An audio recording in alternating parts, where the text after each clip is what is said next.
Good morning. I'm on my way to my sister's house for her annual Christmas party, and I am just so excited. This is something that I look forward to every year. She goes so far above and beyond for this dinner. It feeds like 6 to 8 of us every single year, and there's an ornament exchange. She plans all these fun games, and she decorates her house so nicely. But the best part is it's girls only, and we all sleep over. It's truly the best part of the holiday season, and I'm so excited. Every single year I make the exact same recipe because everybody loves it, and it's a really yummy Brussels and kale salad that I will share the recipe for in this video. But right now we have to go into Publix because she's having trouble finding flowers for her centerpieces, and I know that this Publix on my way to her house has really good flowers, so I'm gonna buzz in there and pick some up. She also needs lime juice and rosemary sprigs for a cocktail. So I've got my Alani, I've got my dress that I'm wearing because we always really dress up for this party. Let's run our errands and then we'll head there.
This salad was originally derived from a Halfbaked Harvest recipe, but honestly, it was very extra, and there were so many ingredients that I found really hard to find in any of our local grocery stores, so I just adapted it to something that would be easier for us to make every year, and then I knew the ingredients would always be in our local grocery stores, and that's probably the case for you guys as well. So I will put this entire recipe in the description of my video just in case you want to give it a try, but I'll walk you through it here as well.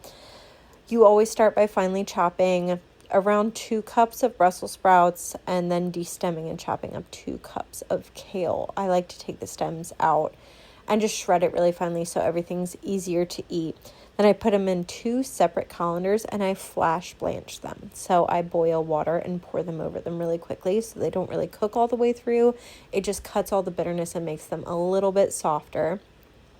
I drain all of that water and make sure that I get it all out by like tossing it around in the colander before I add in a little bit of salt and toss that around as well. Then just let it rest and cool because this salad is served cold, so I don't put anything in the bowl until everything's cooled down.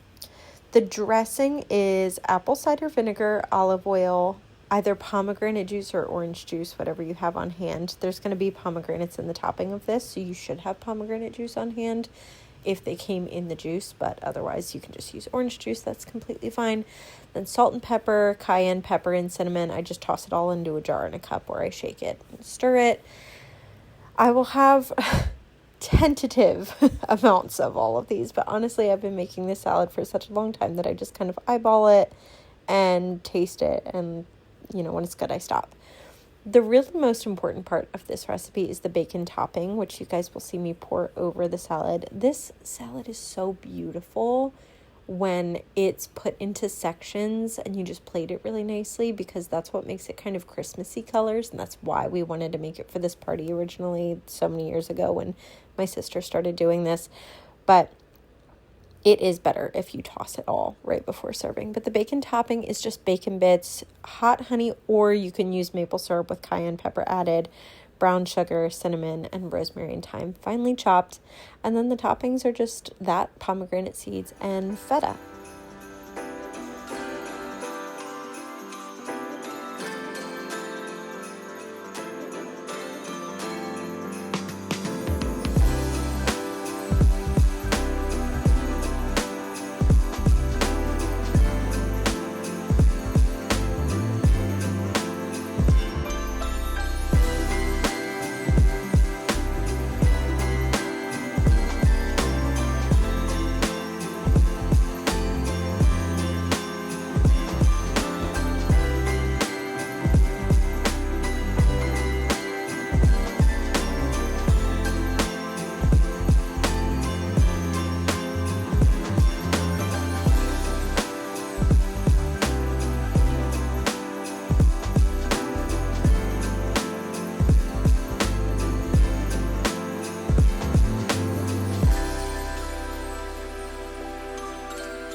To complement the flavor of the salad, my sister made a welcome cocktail that was so good. It was tequila, hot honey, and pomegranate juice, then garnished with a cinnamon stick and rosemary. It was so tasty.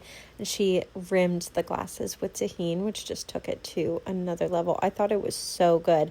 But if you only take one thing from this video, like if the salad was too much and you don't want to go through all of that effort for a salad, which I totally understand, that's why I hardly ever make that salad, I want you to just put brie and apricot preserves in these phyllo shells, because it's so easy. Like, just scoop the ingredients into pre-made cups and put it in a toaster, and they're the tastiest appetizer. We didn't have quite enough to do all of the brie that we had purchased, so I just put the extra in a little dish, topped it with apricot preserves, and put it in the oven to warm up, and I added that to the charcuterie table. This grazing table is...